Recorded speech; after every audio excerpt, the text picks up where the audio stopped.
Em uma manifestação popular, os manifestantes sofrerem algum dano em razão da mobilização realizada, e esse dano ocorreu em razão da intervenção das forças policiais, a Polícia Militar e a Guarda Municipal.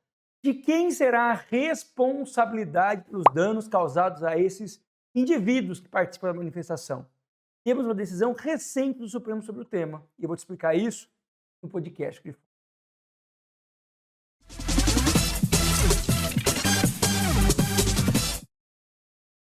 O Supremo Tribunal Federal, ao interpretar o artigo 37, parágrafo 6 da Constituição Federal, reconheceu que deve incidir a teoria do risco administrativo, que condiciona a aplicação da responsabilidade civil objetiva do Estado e, em uma manifestação popular, indivíduos que exercem o direito à liberdade de reunião garantidos no texto constitucional, no artigo 5º, inciso 16 da CF 88, sofrerem algum dano em razão da intervenção das forças policiais, caberá ao ente federado responsável pela mobilização dessa força policial responder pelos danos causados.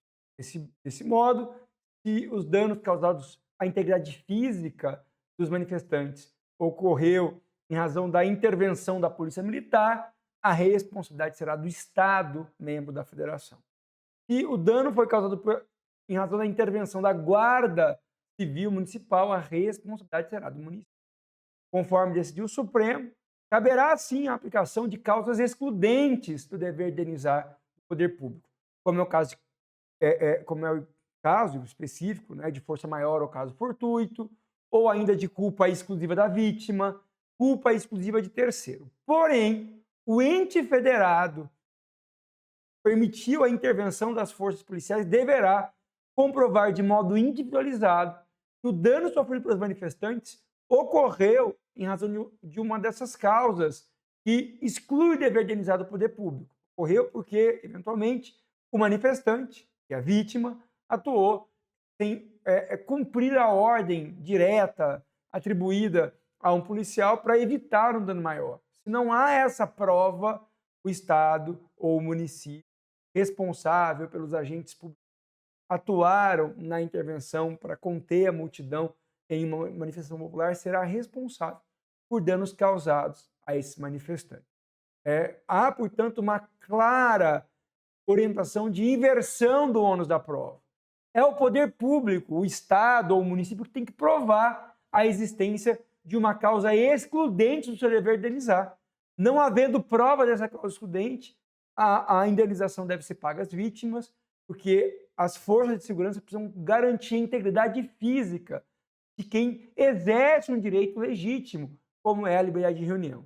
Não há, portanto, como atribuir de modo genérico e presumível que houve uma causa excludente do dever de indenizar do poder público, se houve uma manifestação e os participantes sofreram danos, como, por exemplo, tiveram danos em algum órgão, como a visão, ou ainda danos à sua locomoção, em razão de uma intervenção do Estado, que usou, por exemplo, balas de borracha para conter os manifestantes, ou ainda até da força policial para conter os manifestantes.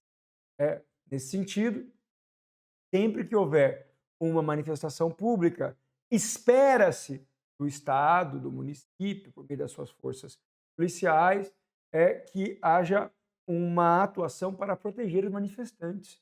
O direito à liberdade de reunião é legítimo. Se, porventura, algum manifestante extravasar no exercício desse direito, e eventualmente sofrer algum dano, o poder público que deve provar a culpa exclusiva da vítima, a culpa exclusiva de terceiro, em relação aos danos que foram suportados aos manifestantes que estavam apenas exercendo um direito constitucional legítimo, no caso, a liberdade de reunião.